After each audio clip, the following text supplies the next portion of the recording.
Hey everybody, welcome back. So this is part 9 of the yellow swap into this 1976 C3 Corvette. If you're new to the channel, go ahead and click on the playlist. It'll bring you up to speed as far as everything that's transpired up to this point. So we're at the point where we're ready to put the engine in the Corvette. So we're going to put it on the cherry picker, get it off the stand, swap out the flex plate, and then drop it in there and hope for the best and see how it goes. So let's get to work. All right, let's remove the water pump.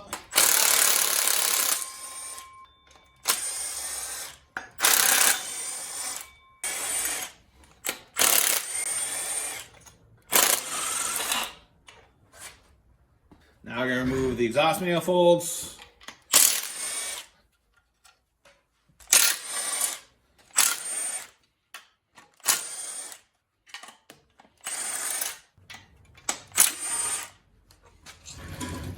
I'm now going to remove the valley cover.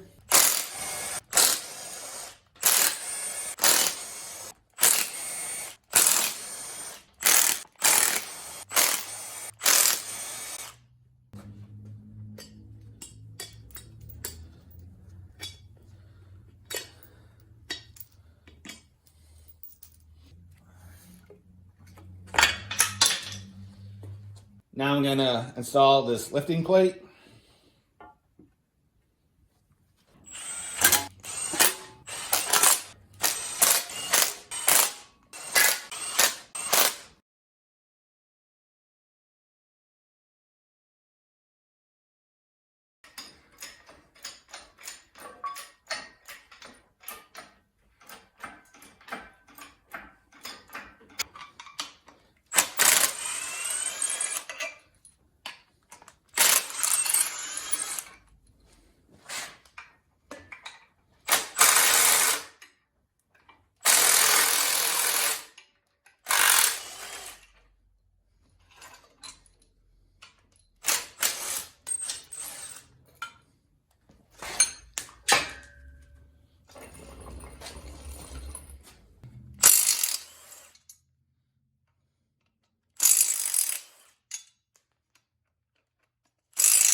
Okay, so I've been test fitting the flex plate on the crankshaft stub here, and one of the things they tell you is don't force it on. Make sure that it slides on, and don't use the bolts to drive it on because, again, it's only sheet metal really, and if you try to force it on with the bolts, all you're gonna do is break it. So I spent some time with the little Scotch-Brite wheel.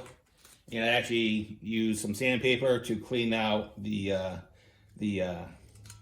plating on the flex plate. And once I did that, it pretty much slid right on. It's at to the point where it's snug. So when you do put this on, pay attention to there's an orientation hole right there. So make sure that's lined up as well. And all I'm going to do now is I'm just going to run the bolts in, and just to make sure we're good to go. And then I'm actually going to go ahead and then I'm going to apply some blue Loctite to it to lock them in, and then we'll torque them down. And all I'm doing right now is I'm just going to snug them up. I'm just got number 1.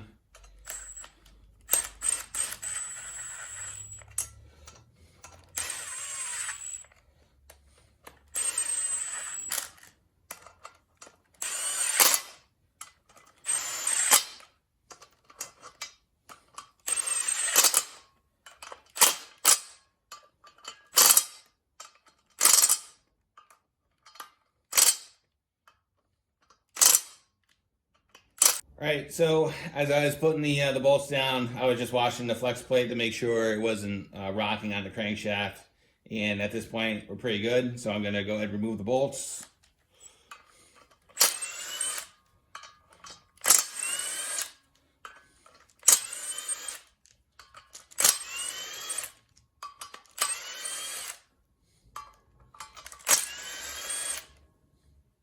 All right, so I've cleaned out all the holes with brake cleaner, and I've also cleaned the bolts as well.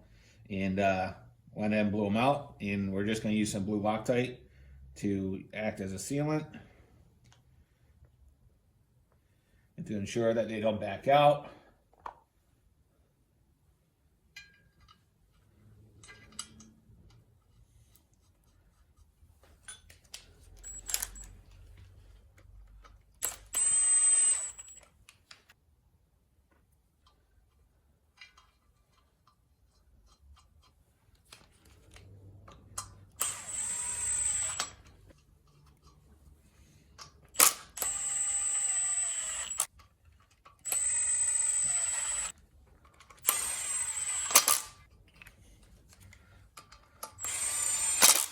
At this point, I'm just going to lightly seat them with the with my impact just on seg number 1.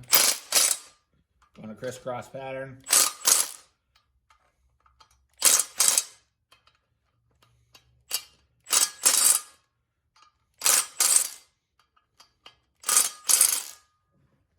And we're going to torque them to 74 foot-pounds.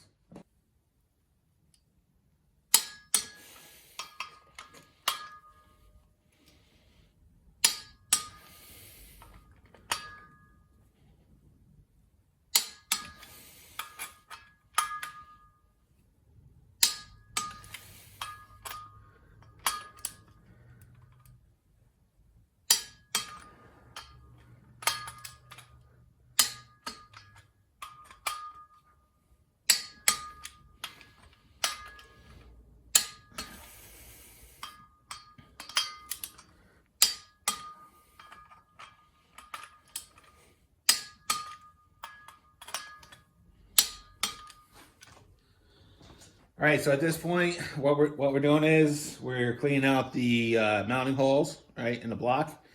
So when we put the engine in there, we can actually thread them in by hand and they're not bound up. I also took the Scotch-Brite wheel, cleaned up the rust off the dowels and on both sides. So again, when we go to engage it in the transmission, we know it's not hanging up on anything. So all we're gonna do at this point, we clean the holes out with brake clean. And we're going to run the bolts in and out with some WD-40, make sure that they're not binding up, and we're just going to go around the whole thing.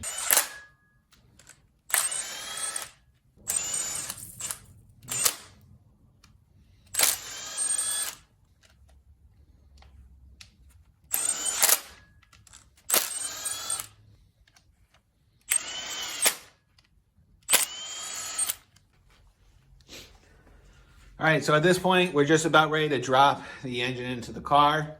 So as far as the adapter plates and the engine mounts, I'm using the ICT Billet adapter plates that mount the engine in the stock location.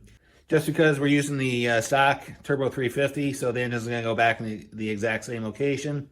As far as the motor mounts, I picked these up from C3 Corvette. They're around $82 shipped to the door. And the engine adapter plates from ICT were about 50 bucks. Engine is in.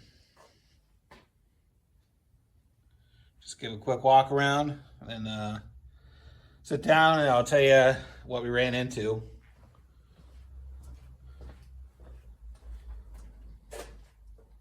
See that the all the mounts are in, starter's in, it's made it to the trans, and water pump is on. There's the water pump in relationship to the control arm. All right, so the engine's in. For the most part, it went pretty straightforward. It only took me a couple hours. I had my wife out here helping me out and on the onset. And then my buddy Mike came over as well and helped me out. Total, I think it was like 2 or 3 hours to get it in there. And really the only issue that we really had was the alignment of the engine up to the trans. Because if you look on the back of the LS and in the small block, there's two alignment dials that basically mate with the trans. And because, you know, for whatever reason, we just had the transmission was kind of clocked in the tunnel, and we had to kind of screw around with it to get the alignment correct. And what we ended up doing was we loosened up the back of the trans mount, and we kind of brought it forward and clocked it and everything else, and then we were able to get everything married together. The ICT engine adapter plates pretty much dropped everything right on the stock purchase, so that wasn't that big of a deal. So that went pretty well. The flex plate to the torque adapter, like we planned, pretty much bolted right up. There were no issues with interferences or anything like that, so that worked out pretty well. One thing that I didn't point out in the that I bought is there's an adapter sleeve that they basically you put on the torque converter, and what it does, it sets the alignment as far as center to center distance, or to prevent run out on the torque converter to the crank, and basically that also sets the engagement depth of the torque converter from the back of the oil pump on the transmission. So having that sleeve worked out great. It's pretty much foolproof. You just tap it on to the torque converter. It seats right into a shoulder, so it really can't go any further. And then once you get ready to marry the torque converter up to the flex plate, you just bring it forward and bolt it on. And doing that with how it was machined, it basically set the engagement depth of like 3/16 of an inch, which is really what you want. So you want to come off the back of the transmission, so it doesn't jam itself into the oil pump as the torque converter heats up. So that actually went pretty good. One area of concern that I wasn't too sure about was where the location of the water pump was going to be in relationship to the control arm. So if you look at it, you know, I kind of showed it to you. It actually fits pretty good. Right now there is clearance, but it is kind of tight. So what I'm going to do is I'm actually going to take it to my buddy's house who has a Bridgeport, and I'm actually just going to mill that pad off. And then once that's milled off, I'm going to tap it for the 2 plugs, and then we'll go from there. And then I'm going to put two ports for the coolant bypass hose. That should be there anyway, but that'll be in a future video. A little bit more of an explanation when we do that. So as far as the next video, what's going to be next is we're going to drop the fuel tank, and then we'll install the fuel pump, and then we'll reinstall it and kind of work our way forward to the front of the car, and then, you know, go from there. So if there's any questions or concerns, let me know. In the beginning of this video, we did have plans to really document everything that we ran into as far as getting the engine actually installed in the car. But it got to the point where we had the crane in there, and then we had the jack underneath the trans, and then we had blocks of wood, and then crowbars and everything else trying to set the alignment. And it got to the point where, you know, we just wanted to get it done and kind of get it installed. So unfortunately, there wasn't a lot of footage of actually dropping it in. Actually, there's none. So unfortunately, sorry. But again, if there's any questions, go ahead and leave me a comment. I'll be happy to respond to you if there's any questions if you're about to get into this.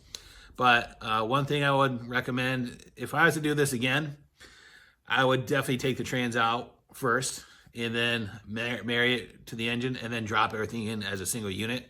Kind of doing it this way, it was a little bit cumbersome, but we did get the job done at the end of the day. So, but yeah, that's it. So if there's any questions or concerns, go ahead and leave me a comment or whatever, and I'll get back to you as soon as I can. And as always, thanks for watching, and have a great day, and I'll see you later.